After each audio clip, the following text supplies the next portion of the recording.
பத்திரப்பதிவு துறையில் லஞ்சம் வாங்கும் அதிகாரிகள் தொடர்ந்து கண்காணிக்கப்படுவார்கள் என பத்திரப்பதிவுத்துறை அமைச்சர் லோகேஷ் தமிழ்ச்செல்வன் தெரிவித்தார்.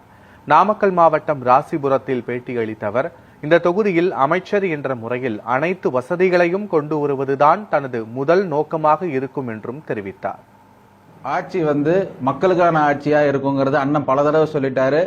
அதை மீண்டும் நிலைநிறுத்துவதற்கு எங்களிடமும் சில அறிவுரைகளை சொல்லி அனுப்பிச்சிருக்கிறாரு. அது மட்டும் இல்லாம இந்த ஆட்சி ஒரு சுத்தமான ஒரு அப்பலுக்கற்ற அழுக்கற்ற இல்லாத ஒரு ஆட்சியா இருக்கணும்னு சொல்லிட்டு எங்க முதல்வர் அண்ணன் நிறைய தடவை எங்ககிட்ட சொல்லியிருக்கிறாரு. அதை கரெக்டாக கொண்டு போறது நடத்தி கொடுக்கறது தான் எங்களுடைய பணியா இருக்கும். ராசிபுரம் தொகுதியை பொறுத்த வரைக்கும் அண்ணா அவர்கள் மீண்டும் இந்த வாய்ப்பை கொடுத்து ராசிபுரம் தொகுதி ஒரு ராசியான தொகுதிங்கிற மாதிரி அதை அப்படியே கடைபிடிக்க வச்சுட்டாரு. மீண்டும் ஒரு அமைச்சர் தொகுதியாக இந்த தொகுதி செயல்படும்.